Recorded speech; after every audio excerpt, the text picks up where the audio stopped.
എന്താണാവോ വിശേഷം? എന്റെ ചേട്ടനെ ഇവിടെ പിടിച്ചോണ്ട് വന്നിട്ടുണ്ട്. എന്തുട്ടാ ചേട്ടൻ നല്ല പേര്? തമ്പി. തമ്പി. ആ, പിടിച്ചോണ്ട് വന്നുണ്ട്. അതിനിപ്പോ എന്തു വേണാവോ? സാർ രക്ഷിക്കണം. അതെ, രക്ഷിക്കുക ശിക്ഷിക്കുക എന്നൊക്കെ പറയണത് ഞങ്ങളുടെ ജോലിയല്ല. പിടിക്ക, ഇവിടെ കൊണ്ടുവന്ന് ഇടുക, പിന്നെ രക്ഷിക്കുകയോ ശിക്ഷിക്കുകയോ ഒക്കെ ചെയ്യേണ്ടത് SI സാറിന്റെ കടമേനി. ക്രാവിന് എന്തുട്ടാ വേണമെച്ചാല് SIയോടെ പറഞ്ഞോളൂ, ഒരു പ്രശ്നമില്ല. ആശാനി പെങ്കൊച്ചിനെ കണ്ടിട്ട് എന്താ ഇത്ര ഒരു അലിവ്? മോന്ത കുറ്റിക്ക് ഒറ്റ പൂശുന്നുണ്ടല്ലോ, ആവശ്യമില്ലാത്ത വർത്താനം പറയല്ലോ.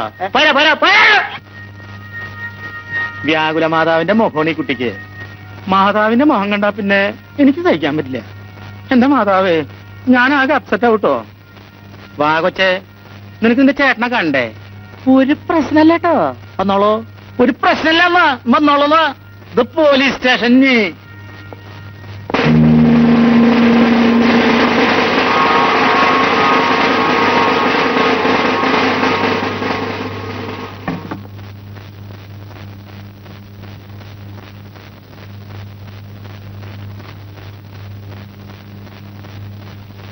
സാറിനെ കാണാൻ ഒരു സ്ത്രീ വന്നിരിക്കുന്നു.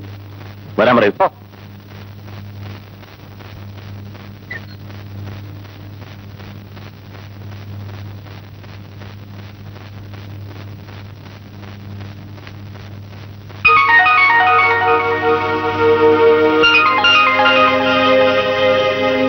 കംപ്ലൈന്റ് വല്ലതും കൊണ്ടുവന്നാണോ?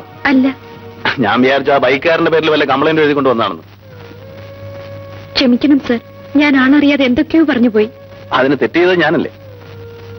ആ സമയത്ത് പെട്ടെന്നുണ്ടായ ദേഷ്യത്തിൽ ഞാൻ... പറഞ്ഞോളൂ. എന്റെ ചേട്ടനെ ഇന്നലെ പോലീസ് പിടിച്ചോണ്ട് വന്നിട്ടുണ്ട്. എന്താ പേര്? ഗീത. ചേട്ടന്റെ പേര്?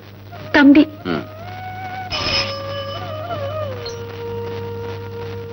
ആ തമ്പിയെ വിളിച്ചോണ്ട് വരൂ.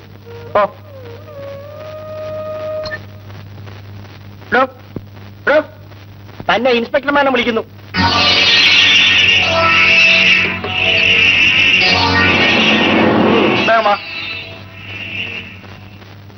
ചേട്ടൻ എന്തെങ്കിലും തെറ്റ് ചെയ്തിട്ടുണ്ടെങ്കിൽ മാപ്പ് കൊടുത്ത് വിട്ടയക്കണം.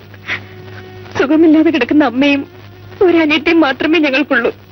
തമ്പി മദ്യപിച്ച് അടിയുണ്ടാക്കിയതിനാണ് കസ്റ്റഡിയിലെടുത്തത്. എന്നാലും സാറ് വിചാരിച്ചാൽ... അങ്ങനെ ഒരു പോലീസ് ഉദ്യോഗസ്ഥൻ വിചാരിക്കാൻ പാടില്ല.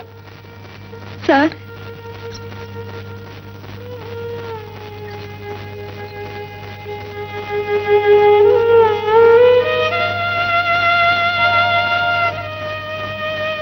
എടോ, തനിക്ക് എത്ര വയസ്സായി?